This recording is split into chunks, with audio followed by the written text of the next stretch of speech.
आकारमंकारमूलं तुरीयं गिराज्ञानगम्यं गुणातीतरूपम्। ભગવાનનું નિરાકાર સ્વરૂપ છે, સગુણ બ્રહ્મ અને નિર્ગુણ બ્રહ્મ, બે સ્વરૂપ ભગવાનના.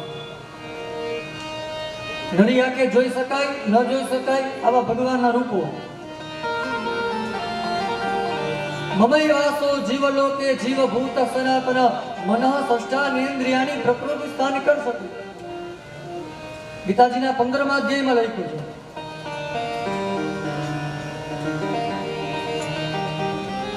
કે જે પૃથ્વી સમુદ્રની સપાટી ઉપર સમુદ્ર ઉપર છે એ શેષના સયા ઉપર છે, એ શેષની ફેણ ઉપર છે. પણ ભગવાનને વિચાર આવ્યો કે જો આ પૃથ્વીનું પાછું કોઈ હરણ કરી જશે એટલા માટે ભગવાને 8 હાથીઓ બેસાડ્યા અને એક એક હાથીના સૂંઢમાં 10,000 હાથીઓનું બળ એવા એક એક હાથી છે. ઐરાવત, સાર્વભૌમ, સુપ્રતિરથ આવા બધા હાથીઓ છે. ભગવાને 10 દિશાઓ બનાવી છે, પૂર્વ, પશ્ચિમ, ઉત્તર, દક્ષિણ, 4 દિશા, 4 ખૂણા, ઈશાન, અગ્નિ, નૈઋત્ય, વાયવ્ય, ઉપર અને નીચે. આમ 10 દિશાઓ છે. આ 10 દિશાઓની અંદર ભગવાને એક એક દેવ બેસાડ્યા છે. પૂર્વમાં ઇન્દ્ર, અગ્નિ ખૂણામાં અગ્નિદેવ, દક્ષિણની અંદર યમરાજા, નૈઋત્યની અંદર નૈઋત્યદેવ, પશ્ચિમમાં વરુણ ભગવાન, વાયુ ખૂણામાં વાયુદેવ, ઉત્તરમાં કુબેર ભગવાન, ઈશાનમાં મહાદેવ, ઉપર બ્રહ્મા અને નીચે અનંત નામના દેવતાઓ છે. આ 10 દેવતાઓની રચના ભગવાને કરી અને આ પૃથ્વીનું રક્ષણ કર્યું છે.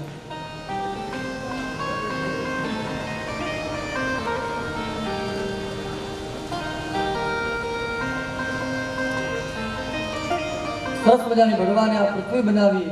આ પૃથ્વીની અંદર અને આપણે જે રહીએ છીએ આ ખંડનું નામ શું છે? અજનાબ ખંડ. આપણા દેશનું નામ ભારત તો પછી પડ્યું, પણ આ ખંડનું નામ છે અજનાબ ખંડ. આપણે ત્યાં ચક્રવર્તી રાજા ભરત થઈ ગયા, કથા આવશે આજે. એના ઉપરથી આપણું દેશનું નામ ભારત પડ્યું, પણ આનું નામ ખરેખર અજનાબ ખંડ છે. જેમ એપાર્ટમેન્ટમાં સિટીમાં જાઓ, એપાર્ટમેન્ટ હોય ને, 1 માળ હોય, 2, 3, 5, 10 માળ હોય ઉપર, એમ ભગવાને 14 માળ બનાવ્યા છે. આપણે જે રહીએ છીએ આ ભૂરલોક છે, ભૂરલોક છે. આપણી ઉપર 6 લોક બીજા છે: ભુવઃલોક, સ્વઃલોક, મહઃલોક, જનઃલોક, તપઃલોક અને સત્યલોક, વૈકુંઠલોક. આ 6 લોક ઉપર છે આપણાથી. આપણી નીચે 7 પાતાળ છે: અતલ, વિતલ, સુતલ, તલાતલ, રસાતલ, મહાતલ અને પાતાળ. આ 7 પાતાળ નીચે છે. એવું નથી કે આ ભૂરલોકની અંદર આપણે બધા રહીએ. આ બધા જ લોકની અંદર અલગ અલગ ડાંગરો, કિન્નરો બધા જ રહે છે. આપણાથી ઉપર ભુવરલોક છે, એની અંદર કોણ રહે છે? ભુવરલોકની અંદર બધા જ આપણા પિતૃઓ છે, એ આપણાથી ઉપર લોક છે ભુવરલોક. ત્યાં આપણા બધાના પિતૃઓ ભુવરલોકની અંદર રહે છે.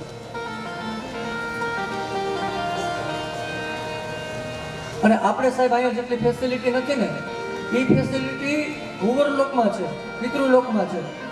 આપણે જે આટલી મજા નથી કરતા ને, એટલા મજા પિતૃઓ આપણા વાહ કરે છે. એટલે મનમાંથી એક શબ્દ કાઢી નાખો કે પિતૃ નડે. પિતૃ કોઈને નડતા જ નથી. પિતૃ ક્યારેય કોઈને નડે નહીં, નહીં અને નહીં. જે કોઈ કહે કે પિતૃ નડે, એને મારું કાર્ડ અહીંથી લઈ જાજો, મારું નામ આપી દેજો, મને વાત કરાવજો. ગરુડ પુરાણમાં લખ્યું છે કે પિતાંગ દદાતિ સતપુત્ર ગૌધનાની પિતામહ. અરે સાહેબ, પિતૃની કૃપા હોય ને તો શું મળે? પૂર્વદત્તે સુયા વિદ્યા, પૂર્વદત્તે સુયા ધનમ, પૂર્વદત્તે સુસાનારી, પૂર્વદત્તે સુસંતતિ. પિતૃની કૃપા હોય તો શું મળે? પૂર્વદત્તે સુયા વિદ્યા. પહેલામાં પેલી પિતૃની કૃપા તમારા અને મારા ઉપર હોય તો વિદ્યા મળે, પછી એક ધનમ, પછી ધન મળે. હવે ધન કેને કેવું? તો કે પૈસા છે, વ્યવહાર છે, એને ધન કહેવાય? પૈસાને ધન કહેવાય? બોલે ના, નોટને ધન ના કહેવાય. અને જો નોટુને ધન કહેવાતું હોય તો 2-2.5 વર્ષ પહેલા નોટું બંધ થાય નહીં. થઈ ગઈ હતી ને, બધા ચક્રાવે ચડી ગયા હતા બધા.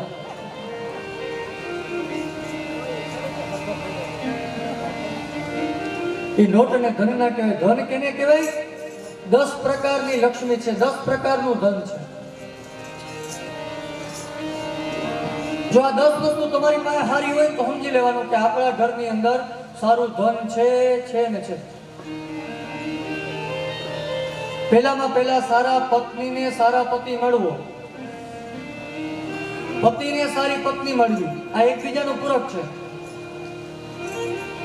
આ બે જો હરા એકબીજાને ન મળે તો સમજી લેવાનું કે આપણા ઘરની અંદર લક્ષ્મી જરાક, નગર શું થાય, એક ટ્રેક્ટરનું પૈણું હોય ને એક સ્કૂટરનું પૈણું હોય, એ ફિટ કરી દો તો એ હાલે ને. બેયના મગજ સારા હોવા જોઈએ. એક કે આમ કરવું છે, એક કે એ ના કરાય તો એ જીવન ચાલે નહીં. તો સારા પતિને સારો પત્ની મળવી અને સારા પત્નીને સારો પતિ મળવો એ પેલા લક્ષ્મીનો પ્રકાર છે. પછી સારા સંતાનો મળવા, એ લક્ષ્મીની કૃપા હોય તો મળે. પછી સારું મન મળવું, એ લક્ષ્મીની કૃપા હોય તો મળે. સારું હૃદય મળવું, એ લક્ષ્મીની કૃપા હોય તો મળે. સારા સગા સંબંધીઓ મળવા, એ લક્ષ્મીની કૃપાથી જ મળે. પૈસા હોય તે આવે અને પૈસા ન હોય તો છેટા ભાગે આવા સગા સંબંધીઓ નકામા. તમારી પાસે જે વાહન છે એ વાહન સારું હોવું જોઈએ, એ લક્ષ્મીની કૃપા. 10 વાગે નીકળ્યા, 11 વાગે ભારણ ભોગવું છે, પણ કીકું મારી મરીને ચાલુ ના થાય એવો વાહન એ નકામો. તો સારું વાહન એ પણ લક્ષ્મીનો પ્રકાર. અને છેલ્લે તો એમ કીધું કે સારા પાડોશી હોય ને એ લક્ષ્મીનો પ્રકાર. તમારી બાજુમાં કોણ રહે છે એ સારા હોવા જોઈએ. તો અહીંયા ગામડામાં તો બહુ સારું છે, પણ અમારા સિટીમાં બાજુ દિવાલ જ વચ્ચે હોય અને બે બાજુ એક ઘર હોય. પણ અમીરભાઈ બધા આવ્યા છે, બાજુમાં બધા રહેતા હોય, દિવાલે બે ની એક જ હોય. અને જો એવા પાડો એ ભટકી જાય, અહીંથી કાલથી છોડો ના નાખતા. 5 સંતાનો મોટા થયા અને હવે સુખદેવજી મહારાજ પરીક્ષિતને કહે છે કે પરીક્ષિત મહારાજ, હે રાજન, હવે તમને ભગવાનના બીજા જન્મની કથા કહો. ભગવાને કેવો જન્મ લીધો? ત્યારે કહે છે, જુષ્ટમ બતાત્યા સત્વરાસે સૌસિદ્યમન્ય દર્શના યદર્શનમ જન્મભીરીડ્ય સંભવી રાસા સતેયો વિનો હૃદયોગા.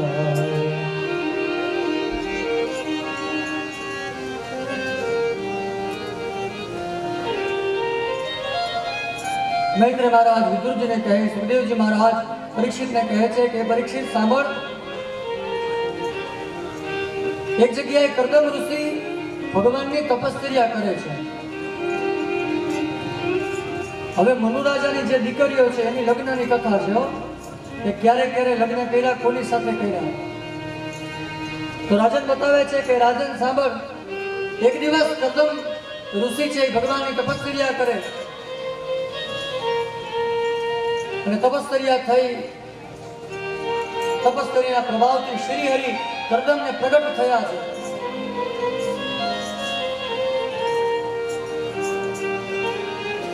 પ્રગટ થયા બોલે, ભગવાન કહે છે કે હે કર્દમ, આપણી તપશ્ચર્યાથી હું બહુ પ્રસન્ન થયો છું, માગો. બોલે, શું આપું? અને કર્દમ કહે છે કે ભગવાન, બીજું તો કંઈ નથી જોતું, એક ઈચ્છા છે મારે, તમે મારા ઘરે પુત્ર થઈને આવો. ભગવાન કહે કે મારા જેવો આ દુનિયામાં ક્યાંય છે નહીં અને કોઈ થવાનો પણ નથી. ભગવાન કહે છે કે જા કરદમ, હું તને આશીર્વાદ આપું કે મારા જેવો નહીં, હું જ તારા ઘરે જન્મ લઈશ.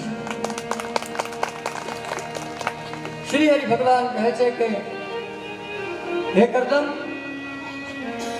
હું જો વચન આપું છું કે આજથી ત્રીજા દિવસે તારા આશ્રમની અંદર એક રથ આવશે. આ રથની અંદર મનુરાજા હશે, એના પત્ની શત્રુપા હશે અને એની પુત્રી દેવહૂતિ હશે. એ લગ્નની વાત કરવા માટે આવશે અને એ લગ્નનું પાણીગ્રહણ તારે કરવાનું છે. મનુની દીકરી એ દેવહૂતિ સાથે તારે લગ્ન કરવાના છે. ભગવાન અંતર્ધ્યાન થયા, 3 દિવસ થયા, ત્રીજો દિવસ સવારનો પોર થયો અને કરદમને ત્યાં આશ્રમની અંદર એક દોડતો એક રથ આવે છે અને રથની અંદર 3 વ્યક્તિઓ છે, મનુરાજા, પત્ની શત્રુપા અને પુત્રી દેવહૂતિ. એટલે કરદમને થયું કે હવે જે મારા પત્ની બનવાના છે એની હું જરાક પરીક્ષા કરું. એટલે જે પત્ની બનવાના હતા એની પરીક્ષા કરદમ ઋષિ કરે છે અને કરદમ ઋષિએ 3 આસન રાખ્યા. આપણે મહેમાન આવે ને કેમ બેસવા માટે આસન આપીએ, એમ કરદમ ઋષિએ 3 આસન રાખ્યા. આવ્યા છે મનુરાજા શત્રુપાજી અને એમની પુત્રી દેવહૂતિ આવે છે, સત્કાર કરે છે. કરદમજી મુનિ કહે છે કે હે રાજન, બેસો, આસન તૈયાર છે તમારા. એક આસન ઉપર મનુરાજા બેઠા છે, બીજું આસન પૈતૃતું ત્યાં એમના પત્ની શત્રુપા બેઠા છે અને હવે ત્રીજું આસન છે એ ખાલી છે. દેવહૂતિને વિચાર આવે કે જો હું આસન ઉપર બેસું તો આ મારા પતિ થવાના છે અને એમને આસન ઉપર બેસું તો મેં મારા પતિની સેવા લીધી ગણાય અને પત્ની છે એ પતિની સેવા ક્યારે લઈ શકે નહીં. જો હું આસન ઉપર બેસું તો મારા પતિની મેં સેવા લીધી એવું ગણાય અને જો આસન ઉપર ન બેસું તો મારા પતિનું મેં અપમાન કર્યું એમ ગણાય. તો હવે બેસવું કે ન બેસવું? પણ દેવહૂતિ બહુ હોશિયાર હતા. દેવહૂતિએ પેલા આસન ઉપર હાથ રાખ્યો, જે આસન ખાલી હતું એ આસન ઉપર હાથ રાખ્યો અને એ સાઈડમાં બીજા નીચે બેસી ગયા. કરદમને થયું કે નહીં, આ તો મારા લાયક તો છે જ.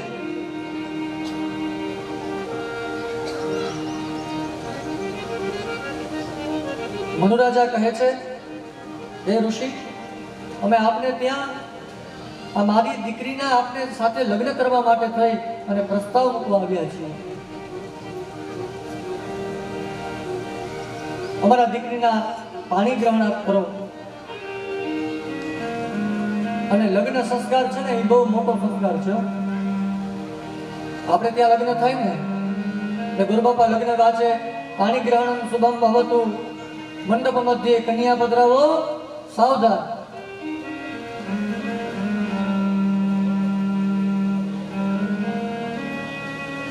મનુ કહે છે કે હે કરદમજી, મારી દીકરીનું આપ પાણી ગ્રહણ કરો, મારી દીકરી સાથે લગ્ન કરો. પણ કરદમ કહે છે કે આપની પુત્રી સાથે હું લગ્ન તો કરું પણ મારી એક શરત છે. જ્યાં લગ્ન થઈ જાય અને મારે એક પુત્ર થઈને પછી હું સંસારનો ત્યાગ કરી દઈશ. એક પુત્ર થઈ જશે પછી હું સંસારનો ત્યાગ કરીશ. મનુરાજાએ પોતાની દીકરી સામે જોયું, દેવહૂતિ સામે જોયું. દેવહૂતિ નીચું નમી અને શરમાઈ ગયા છે. ખબર પડી કે દેવહૂતિ પણ રાજી છે. આખુથી વાત થયો, આખા નહીં, આંખના ઈશારા પડી જાય એટલે ખબર પડી જાય. પેલા તો એવું હતું કે લગ્ન થાય ને ત્યારે જ દીકરો વર અને કન્યા એકબીજા સામે પેલી વખત લગ્નમાં મળે. એટલે નિયમ એવો હોય કે જ્યારે લગ્નમાં કન્યા આવતી હોય ત્યારે વરાજાને જે ખુરશીમાં બેઠો હોય વરાજો ત્યાં બ્રાહ્મણો અંતરપટ રખાવે. એ અંતરપટ રખાવે કે વરાજાને દેખાય નહીં કન્યા આવે છે. આ લગ્ન સંસ્કાર છે. પણ અત્યારે આપણે લગ્ન સંસ્કારને હાવ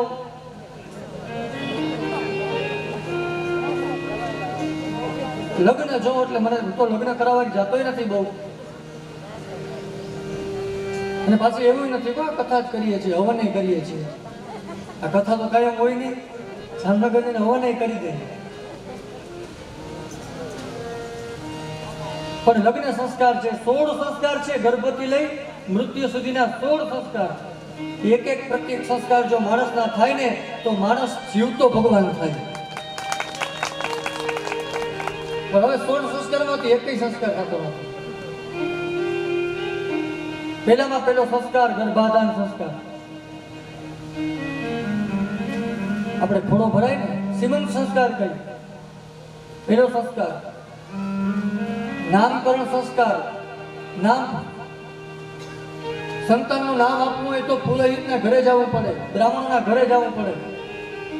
તો અમારે ત્યાં સંતાન થયું છે એની રાશિ જોઈ લે ને શું આવે છે. પણ જમાના બદલ ગયા હે. ફોન કરી દે કે ગોરબાપા કઈ રાશિ એવી, એમ ચાલે ફોનથી ના થાય. બ્રાહ્મણના ઘરે જ્યાં સુધી ના જાય ત્યાં સુધી ચાલે નહીં.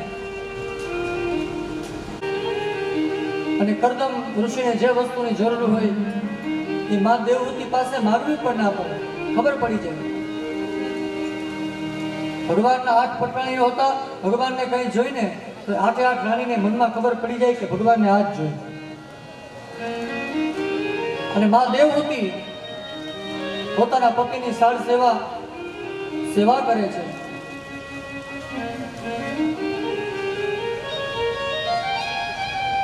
પોતાના પતિને પ્રસન્ન કરે છે. જે કામ હોય એ કામની અંદર મદદ કરે છે.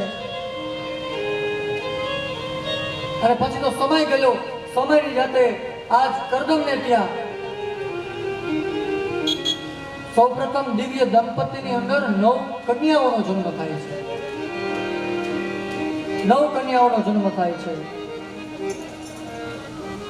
એ 9 કન્યાઓ એ 9 પ્રકારની ભક્તિની સ્વરૂપમાં આપી છે.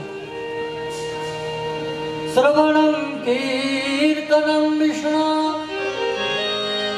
સ્મરણમ પાદ સેવનમ અર્ચનમ વંદનમ જાસી આત્મસત્ય નિવેદન. 9 ભક્તિ.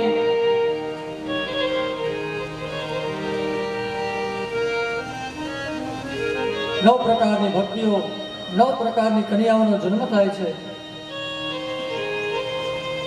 કરદમ કહે છે કે દેવહૂતિને કે હવે હું સંસાર છે ત્યાગી છું. હવે હું સંસાર ત્યાગ કરવા માટે જાઉં છું. પણ માં દેવહૂતિ કહે છે કે તમે મારા પિતાને વરદાન આપ્યું હતું કે જ્યાં સુધી એક પુત્રનો જન્મ નહીં થાય ત્યાં સુધી તમે સંસારને નહીં છોડો.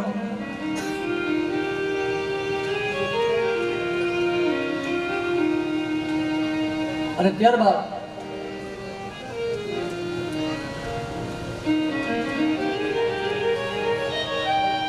ભગવાનની અસીમ કૃપા થઈ અને જેમ કાષ્ટમાંથી અગ્નિ પ્રગટે અસીમ કૃપા ભગવાનની થઈ અને કાષ્ટમાંથી અગ્નિ પ્રગટે એમ આજ મારા દેવહૂતિના ઉદરમાંથી સાક્ષાત ભગવાન એક પુત્રનો જન્મ થાય છે. અને બધા લોકો જય જયકાર કરે છે. બોલીએ કપિલ મહારાજ કી જય. શ્રી કપિલ ભગવાન કી જય. શ્રી કપિલ ભગવાન કી જય. આવ્યા છે કપિલ ભગવાન માતા દેવહૂતિના ઉદરમાંથી ભગવાન સાક્ષાત હરિનું રૂપ લઈ અને કપિલ ભગવાનનો જન્મ થયો છે.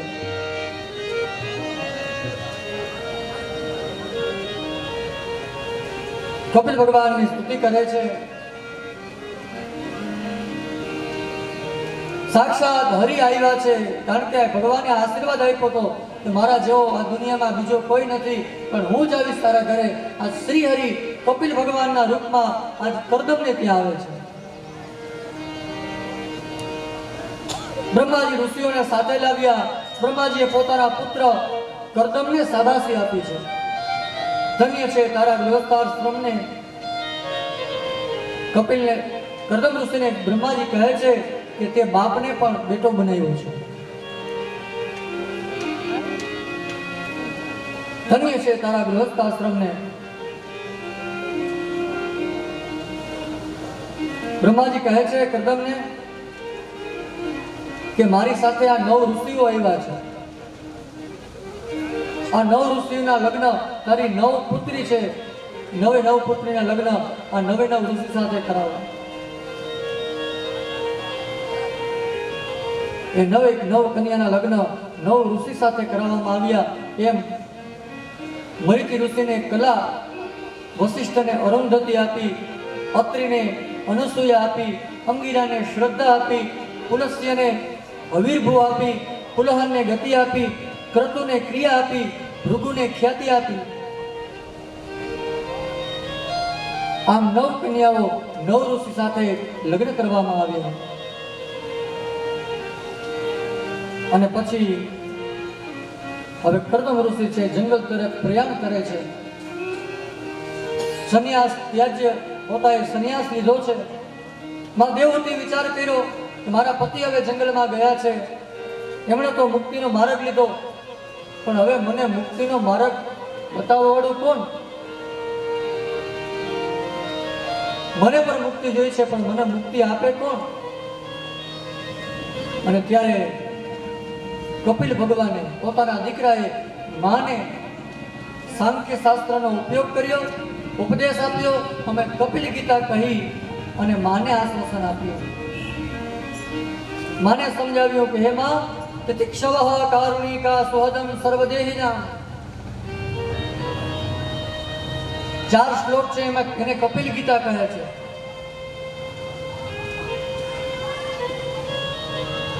આમ કપિલ ગીતા, કપિલ મહારાજે માં દેવહૂતિને સાંખ્ય શાસ્ત્રનો ઉપદેશ આપ્યો. અને ત્યારબાદ અંતે માને જીવની ગર્ભની સ્તુતિ સમજાવી. આમ કપિલ ભગવાને સાંખ્ય શાસ્ત્રનો ઉપદેશ આપ્યો. અહીંયા 3જો સ્કંદ છે એ પૂરો થાય છે. હવે 4થો સ્કંદ છે એ શરૂ થાય છે. પણ એ 4થો સ્કંદ શરૂ કરતા પહેલા આવો બધા કાર્યોની સાથે 2 મિનિટ ભગવાન હરિનામ સંકીર્તન કરી અને ભગવાનને યાદ કરીએ. રાધે માધવા ગોપાલ રાધે માધવા ગોવિંદ રાધે માધવા ગોપાલ રાધે માધવા મેરે માધવા મેરે માધવા મેરે માધવા મેરે માધવા મેરે માધવા મેરે માધવા મેરે માધવા મેરે માધવા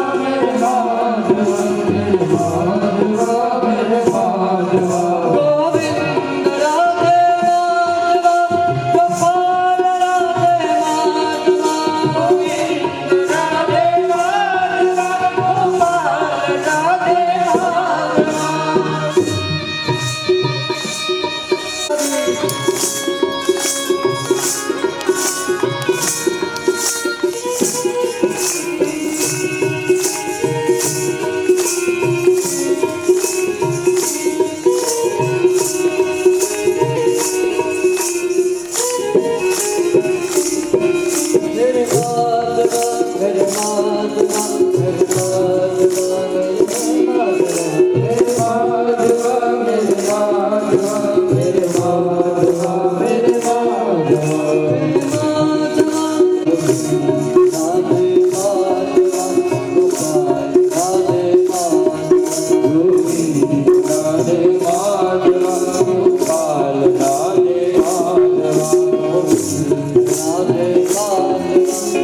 ગોપાલ રાધે માધવા मेरे माधवा मेरे माधवा मेरे माधवा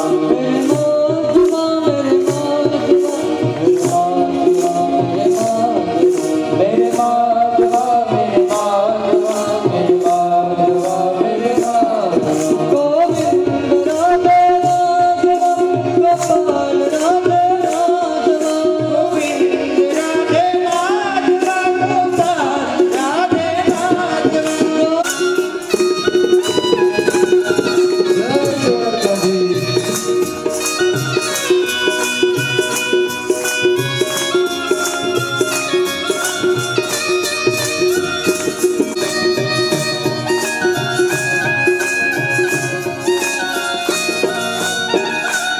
माधवा मेरे माधवा मेरे माधवा मेरे माधवा मेरे माधवा मेरे माधवा मेरे माधवा मेरे माधवा मेरे माधवा गोविंद राधे माधवा गोपाल राधे माधवा गोविंद राधे माधवा गोपाल राधे माधवा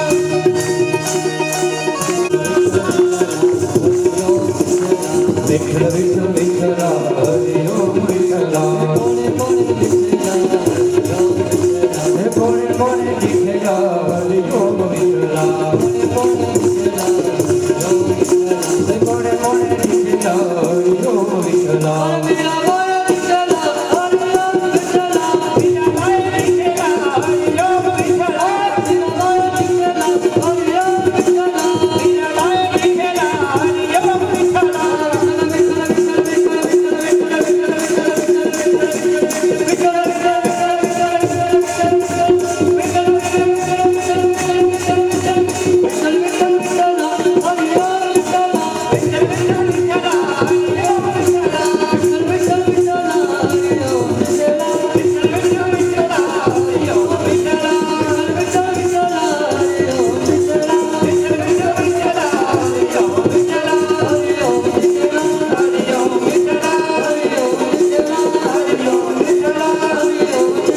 हरि ओम विठ्ठला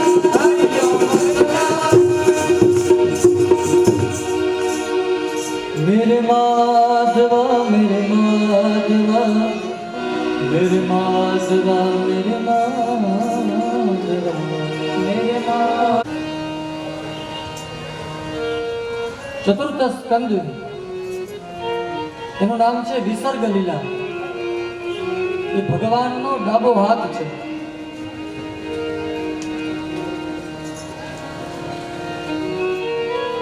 ચતુર્થ સ્કંદની અંદર 4 પ્રકારના પ્રકરણો છે. ધર્મ પ્રકરણ, અર્થ પ્રકરણ, કામ પ્રકરણ અને મોક્ષ પ્રકરણ. આ 4 પ્રકરણની અંદર પેલા બંધનમાંથી છૂટવા માટે થઈ અને ધર્મ પ્રકરણ બતાવ્યું. હવે ધર્મ પ્રકરણ શું કહે છે એ સાંભળો. ભૂમિરાપો નલો વાયુ મનો બુદ્ધિરેવ ચ અહંકાર ઇતિ યમ મે પ્રકૃતિ નષ્ટના.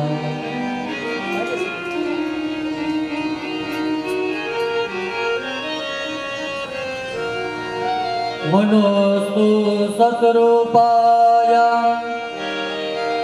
तिस्रः कन्या च जग्निरे आकुति देवहूतिश्च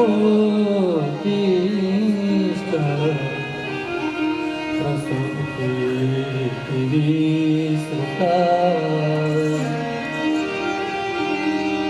आकुतिं रुचये प्रादा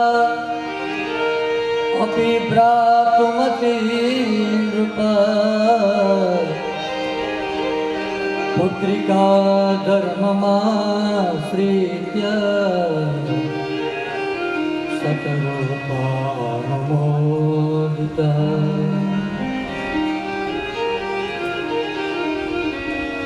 મૈત્રી મહારાજ વિદુરજીને કહે છે કે મનુ મહારાજને 3 પુત્રીઓ છે. પેલી પુત્રી દેવહૂતિ, એના લગ્ન કેના સાથે થયા? કરદમ ઋષિ સાથે. હવે એમની બીજી પુત્રી છે, એના લગ્નની વાત છે. હવે બીજી પુત્રીનું નામ હતું આકુતિ. આકુતિના લગ્ન મનુ રાજાએ રુચિ ઋષિ સાથે કરાવ્યા. પણ લગ્ન કર્યા, પણ જમાઈ હારે શરત મૂકી, પુત્રિકા ધર્મની વાત મૂકી. શરત મૂકી ને આપણે એમ શરત મૂકી, જો અમારી દીકરીના અમે લગ્ન કરીએ, પણ તમારે ત્યાં જો દીકરીનો જન્મ થાય તો તમારે રાખવાની, અને જો દીકરાનો જન્મ થાય તો અમે લઈ જાઓ. આવી શરત મૂકી મનુ રાજાએ. હવે ભાઈ આવી શું કામ શરત મૂકી? તો કે પેલી દીકરીને ત્યાં પુત્ર થયો એ ભગવાન આવીને જન્મ્યો. ભગવાન સાક્ષાત પધાર્યા, કપિલ ભગવાન. અને મનુને એમ કે હવે બીજા કોઈ ભગવાન આવે તો અમે લઈ લઈએ. તો પુત્રિકા ધર્મથી કીધું કે જો દીકરો થશે તો અમારો, અને દીકરી થશે તો આપની. રુચિ ઋષિ સાથે લગ્ન કર્યા. કન્યાના પિતાએ કન્યાને પરણાવતી વખતે આ બધી શરતો રાખી. આકૃતિ અને રુચિ ઋષિથી એક જોડલું પ્રગટ થયું. એ જોડલું પ્રગટ થયું કે બીજું જોડલું કોઈ નહીં, સાક્ષાત યજ્ઞ નારાયણ તરીકે ભગવાનનો જન્મ થયો. ભગવાન યજ્ઞ ભગવાન પ્રગટ થયા. એને એમની સાથે લક્ષ્મી રૂપી એક સ્ત્રી પણ ઉત્પન્ન થઈ, અને એ સ્ત્રી એનું નામ હતું દક્ષિણા. એટલે આપણે ગુરુ બાપાને દક્ષિણા આપીએ ને, હવન હોય, લગ્ન હોય, એ ગુરુ બાપાને દક્ષિણા આપીએ. ખેતરમાં કામ કરવા આવે, એનો મહિનાનો હોય પગાર કે જે હોય, આપણે કોઈ દી એમ કીધું કાલે ભાઈ આ તારે મહિનાની દક્ષિણા કઈ આપણે ન કહી, પણ બ્રાહ્મણનો દીકરોને આપવામાં આવે એનું નામ દક્ષિણા. આપણા ખેતરમાં જે કામ કરવા આવે છે એને આપણે પૈસા જ આપીએ છીએ, અને બ્રાહ્મણનો દીકરો આવે એને પૈસા જ આપીએ, પણ બેયના નામ જુદા જુદા શું કામ? બ્રાહ્મણને આપવામાં આવતી રકમ એ કોઈ રકમ નથી, એ દક્ષિણા છે. દીકરીના લગ્ન થઈ જાય, સાસરેથી ઘરે આવે માવતરે, અને પાછી સાસરે જાય એટલે શું આપીએ આપણે? દક્ષિણા આપીએ. દીકરીના હાથમાં કંઈક આપીએ ને. ત્યારબાદ કરદમને ત્યાં 9 કન્યાઓ હતી. કરદમે પેલા 9 દીકરીઓને જન્મ આપ્યો હતો. આ 9 કન્યાઓ, એમાંથી એક કન્યાનું નામ હતું અનસુયા. એ અનસુયા અત્રિ ઋષિ સાથે એના લગ્ન કર્યા. મરીચી સાથે કલાને પરણાવ્યા, વશિષ્ઠી સાથે અરુંધતીને પરણાવ્યા, ક્રતુ સાથે ક્રિયાને પરણાવ્યા, અત્રિ સાથે અનસુયાને પરણાવ્યા. અને કીધું કે અત્રિ અને અનસુયાને ત્યાં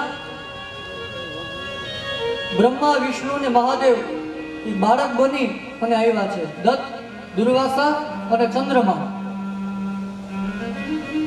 એ બાળક બનીને આવ્યા. આવું જ્યારે સુખદેવજી મહારાજ પરીક્ષિતને કહે છે, ત્યારે કહે છે કે મહારાજ એક કામ કરો, આ 3 દેવતાઓને બાળક કેમ બનવું પડ્યું એ કથા અમને વિસ્તારથી આપ કહો.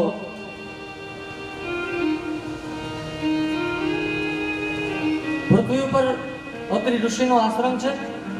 અત્રિ ઋષિ કરવા માટે જંગલમાં, અનસુયાજી છે આશ્રમમાં. હવે નારદને યુક્તિ કરવાની વિચાર આવ્યો, એટલે નારદજીએ યુક્તિ કરી.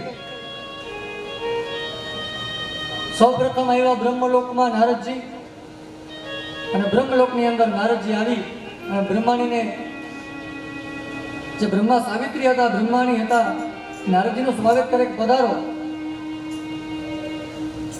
લ્યો લાડુની પ્રસાદી લ્યો. નારદ કહે છે કે દેવી, લાડુની પ્રસાદી તો લઈ લો, પણ તમે જે લાડુ બનાવ્યા હોય ને એ લાડા સારા નહીં થયા હોય. એ તો પૃથ્વી ઉપર અનસુયા જો લાડુ બનાવે ને તો લાડુ સરસ થાય.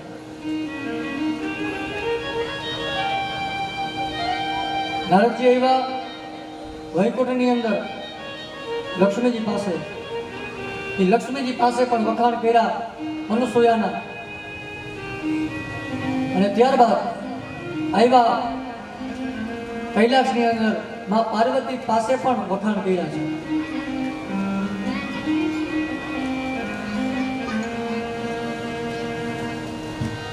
તો ત્રણેય રાણીઓ વિચાર કરે કે આ નારદજી આપણી પાસે આવ્યા, આ વખાણ કરે છે અનુસૂયાના, તો અનુસૂયા છે કોણ? તપાસ કરવા માટે જરાક જવું પડશે. એટલે પાર્વતીએ શિવજીને બોલાવ્યા, સાવિત્રીએ બ્રહ્માને બોલાવ્યા અને લક્ષ્મીજીએ વિષ્ણુ ભગવાનને બોલાવ્યા અને કીધું કે તમે જાઓ પૃથ્વી ઉપર અનુસૂયા કોણ છે એની તમે તપાસ કરો. તો હવે બ્રહ્મા, વિષ્ણુ, મહાદેવ ત્રણેય દેવતાઓ એકત્રિત થઈ અને આવે છે અનુસૂયાના આશ્રમની અંદર.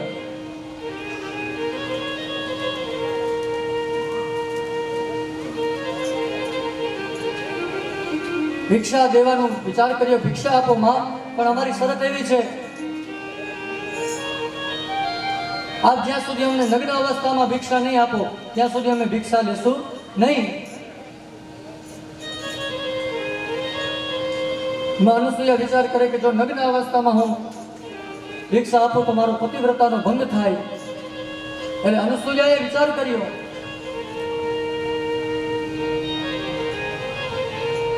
હજારો બધા ભૂદેવો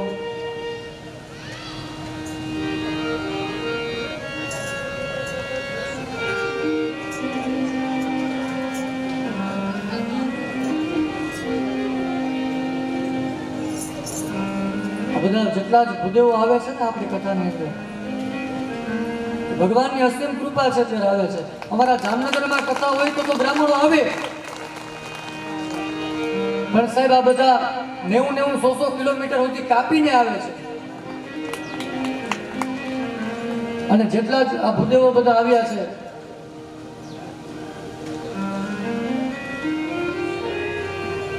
એમાં અમારા પરમ શાસ્ત્રી શ્રી હિતેશભાઈ ભોગાઈતા, અને આ ભોગાઈતા અટક છે ને ભાઈ, તમારા ગામમાં ભોગાઈતા જ છે લગભગ, અહીંયા ભોગાઈતા, અમારા સંગીત વૃંદો પણ ભોગાઈતા અને પધારનાર ભૂદેવો પણ ભોગાઈતા બધા. સતરૂપાયામ તિસ્રા કન્યા ચ જગ્નિરે આકુતિ દેવહૂતિ પ્રસૂતિ ઇતિ વિસ્તૃતઃ.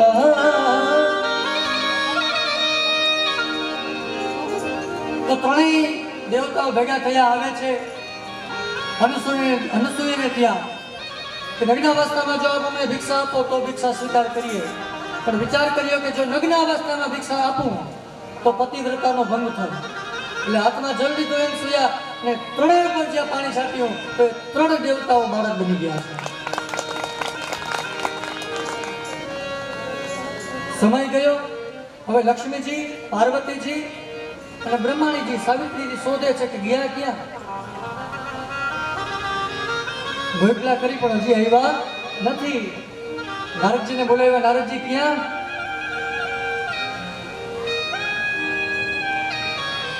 બોલે છે કે તમારા બધા સ્વામીઓ છે એ તો બધા બાળક બની ગયા છે. આવું સાંભળી લક્ષ્મીજી, સાવિત્રીજી અને માં પાર્વતી આવે છે અનુસૂયાને ત્યાં. આ બાજુ અત્રિ ઋષિ પધારે છે, જુએ છે તો 3 ઘોડિયામાં 3 બાળક સૂતા છે. પૂછું દેવી આ કોણ છે? તો આ 3 મારા છોકરા છે. દિવ્ય દ્રષ્ટિ જ્યારે લગાવી ખબર પડી કે આ 3 છોકરાઓ નહીં, આ તો બ્રહ્મા, વિષ્ણુ ને મહેશ છે. તો બ્રહ્મા, વિષ્ણુ અને મહાદેવ આ ત્રણેયનું એક એક રૂપ થયું. દત્ત, દુર્વાસા અને ચંદ્રમા. અને એમને ત્યાં ભગવાન દત્ત ભગવાનનો જન્મ થયો. એ કથા કહી અને હવે કથા આવે છે મૈત્રેય મહારાજની ત્રીજી દીકરીના લગ્ન. પેલી દીકરીના લગ્ન આપણે બધાએ જોયા. દેવહૂતિના લગ્ન કરદમ સાથે થયા, આકૃતિના લગ્ન ઋષિ સાથે થયા, અને હવે ત્રીજી પુત્રી છે જેનું નામ છે પ્રસૂતિ. હવે આ પ્રસૂતિના લગ્ન છે, એની કથા. પણ એ કથા કરતા પહેલા આવો 2 મિનિટ હરિનામ સંકીર્તન કરી, મારી ઘડિયાળમાં 4:45 થવા એવા છે, એટલે ચા પાણીનો 10 મિનિટનો ઇન્ટરવેલ, અને પછી આપણે કથા પ્રારંભ કરશું. આવો 2 મિનિટ માટે બધા ઊભા થઈ જાઓ. આજે બધાને રમાડવાના છે, ખાલી 3 જ મિનિટ, વધારે નહીં. થઈ જાઓ ઊભા બધા. આવો ભગવાનનું નામ સ્મરણ કરી અને પછી આપણે ચા પાણી પી 10 મિનિટ માટેનો ઇન્ટરવેલ.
સ્વામી રાધે ઘનશ્યામ રાધે રાધે અરે મોર પિતારા શ્યામ સદારા મોર પિતારા શ્યામ સદારા ગોપવાળા નયનારા અરે દીન દયાલા નિષ્ઠ કૃપાલા રૂપરસાલા સેવાલા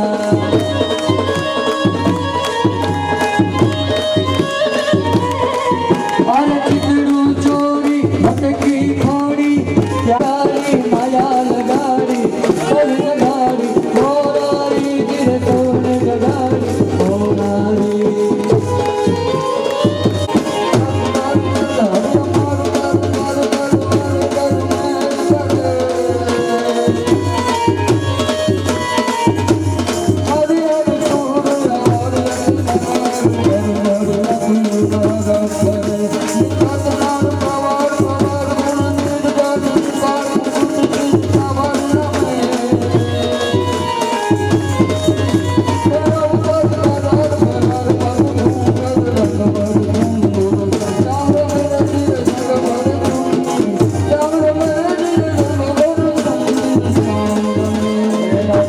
बोलो बोलो आएंगे बिहारी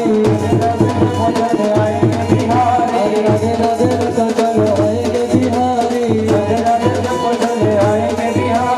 आएंगे बिहारी बोलो आएंगे बिहारी आएंगे बिहारी चले आएंगे बिहारी चले आएंगे बिहारी आएंगे बिहारी चले आएंगे बिहारी आएंगे बिहारी आएंगे बिहारी आएंगे बिहारी आएंगे बिहारी आएंगे बिहारी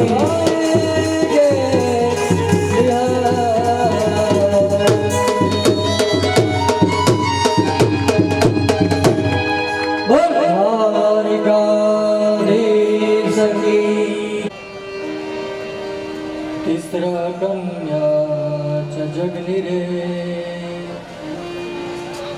आकुते देवतीश्च